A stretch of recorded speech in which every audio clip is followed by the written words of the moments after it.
Dobar dan svima.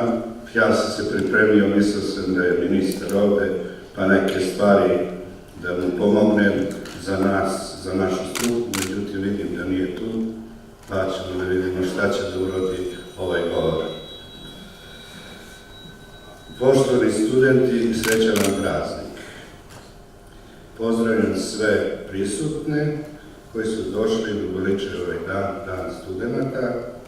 Pripala mi je čast da ispred Nacionalnog savjeta za visoko obrazovanje i ispred moje škole, gde je moja direktorica prisutna, pozdravim ovaj skup i čestitam dan studenata. Svi znate da je glavni zadatak Nacionalnog savjeta za visoko obrazovanje da se obezbedi razvoj i unapređenje kvaliteta visokog obrazovanja. Nacionalni savjet je tražio da su novi zakon o visokom obrazovanju, na kom se intenzivno radi, ali izgleda malo sad stalo, ugrade sva pozitivna iskustva iz prethodnog 10-godišnjeg perioda i izbace svi delovi koji su bili nejasni i koji su ograničavali rad visokoškolskih ustanova. U novi zakon smo isto tražili da se ugradi novi sistem nadzora u cilju obezbeđivanja kvaliteta nastave i profesionalnog autoriteta nastavnog naučnog kadra i donošenje zakona o prosvetnoj inspekciji. Znate da imamo samo 2 inspektora, u kojima bi se nalazilo i poglavlje o inspekciji u visokom obrazovanju. Visoke strukovne škole su završile izradu dokumentacije za reakreditaciju ustanove i studijskih programa i u novembru su predale komisiji za akreditaciju sve elaborate radi akreditacije. Od KAPK-a očekujemo veće angažovanje kako bi mogli da raspisujemo konkurse i ja očekujem do juna da se komplet sve to završi. Mi smo vodili računa, odmah da pohvalim predsjednika KAS-a koji je više puta zakazivao sastanke i tražili smo da sve strukovne škole izvrše reformu kurikuluma, vodeći računa da se dobije na značaju koncept student u centru pažnje. Koncept student u centru pažnje usko je povezan sa procesom definisanja ishoda učenja programa koji su značajni za priznavanje visokoškolskih isprava. Ovo smo učinili kako bi postigli tržišnu orijentaciju studijskih programa i time usaglasili ishode studijskih programa sa potrebama tržišta rada. Vi znate, ovaj naziv naš, strukovne škole, odmah kažu, povezuje nas sa strukom. O tome bi mogli da diskutujemo i imamo predlog možda i da se ne zovemo strukovne škole, nego primenjene škole, znači primenjene škole, pa i o tome spremamo se da nastupimo ako možemo preko novog zakona da izmenimo. Vi znate da su naši programi povezani sa privredom i javnim ustanovama i osposobljavamo studente za primjenu znanja i veština potrebnih za uključivanje u radni proces, pa je zato povezivanje sa privredom i javnim ustanovama veoma značajno. Hteo sam da iskoristim prisustvo ministra da kažem, da ne bi ovde čitao, da bi trebalo, kao što u univerzitetu imaju projekte, da bi trebalo sa privredama i javnim ustanovama isto da se napravi neki fond, da se finansiraju projekti i kod strukovnih škole.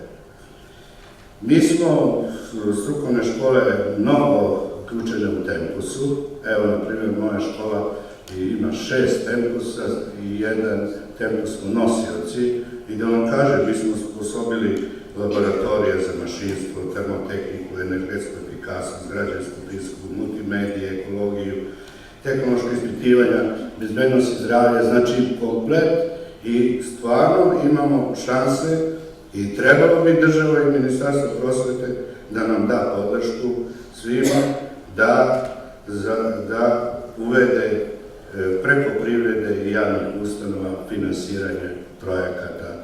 Kao što rade ovi akademske studije, toliko su pametni, a ja mislim da smo i mi možda i pametni. Jer vi treba da znate, Nobelovac jedan u Izraelu u srednjoj školi predavao, pa je Nobelovac. malo nas akademci smatraju da smo niži ranga, ali kad se suočimo sa njima, onda uvide da nismo baš tako. Trebalo bi da radimo na usavršavanju nastavnika i studenta i naši studenti bi bili daleko spremni da se uhvate posla sa problemom u privredi i javnim preduzećima.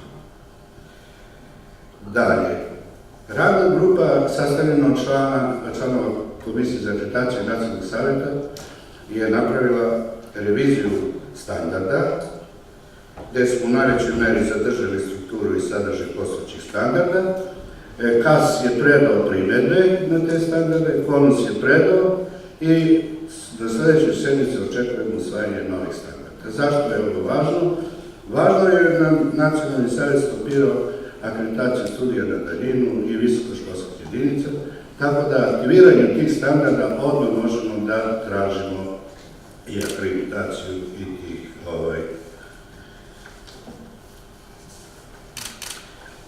ovo što je profesor Milivojević ispričao, odmah da vam kažem, kruna naših uspeha je u stvari usvajanje standarda za akreditaciju master studija. Usvojili smo i na Nacionalni savjet pre 2 godine. Staro ministarstvo nije želelo da ih objavi. A ja sam teo ovde da pohvalim ministra novog, koji je odmah kad je došao u novembru 2016. objavio te standarde. I odmah nismo stekli uslove da konkurišemo. A Milivojević preko veze akreditovao svoj master studije tamo, gde on predaje, nismo znali da možda se preda u novembru. Nama je rečeno da novi programi se samo predaju u martu. Tako da smo mi sad predali u martu, nemoj da se ljutiš. Ove strukovne studije, da vam odmah kažem, traže 100% doktore nauka. Svi doktore. Čak i na vežbama ne mogu da budu asistenti, oni saradnici, nego samo profesori, predavači mogu. Dalje, traže 2 prakse po 90 sati u prvoj i drugoj godini. Zatim, traže završni rad u privredi i tema da se da iz privrede. Zatim, član komisije mora da bude iz privrede. Ko je radio sad ove dokumentacije, zna detalje šta treba spremiti i kako spremiti, jer ova komisija je rigorozna, ona sve gleda, čak i ono AO, TM i S, stručno aplikativni te stvari. Toliko su detaljni da znaju mnogo pa i to gledaju. U martu ove godine smo predali za master studije, sad bih hteo nešto da skrenem pažnju, ali sam mislio opet da je tu ministar, jer sam čuo u nacrtu da je skinuto da ne postoje visokoškolske jedinice. A slušajte sad šta ću da vam kažem. Broj stanovnika Srbije se stalno smanjuje intenzitetom od oko 40.000 godišnje. Taj fenomen naročito je izražen u brdsko-planinskim područjima koje obuhvataju 42% teritorije Republike Srbije, a u kojima živi svega 20% stanovništva. Od ukupno 4.600 sela u Srbiji, njih 1.200 je u fazi potpunog nastajanja, naročito u rubnim područjima države. Svi jure u gradove. Zato ja predlažem, u cilju smanjenja odliva omladine iz ruralnih područja u gradove, neophodno je približiti visokoškolsko obrazovanje tim područjima. Cilj bi trebalo da bude povećanje mogućnosti obrazovanja u ruralnim sredinama, primjenom savremenih tehnologija. Vi znate Rusija kako radi, kako se radi u zemljama Afrike. Sve preko daljine. To nam posla da oni rade na ovaj način kako mi. I u vezi primjene te savremene tehnologije mogu reći da su u mnogim evropskim zemljama usvojene strategije, pa sam ja mislio i kod nas da se usvoji, u vezi sa digitalnim kompetencijama nastavnika i korišćenjem digitalnih tehnologija u procesu nastave i učenja na daljinu. A visokoškolske ustanove bi trebalo da obezbede podršku svim nastavnicima da steknu znanje i veštine kako bi uspešno mogli da integrišu digitalnu tehnologiju u svoju svakodnevnu praksu. Još jednom studentima čestitam praznik i hvala na pažnju.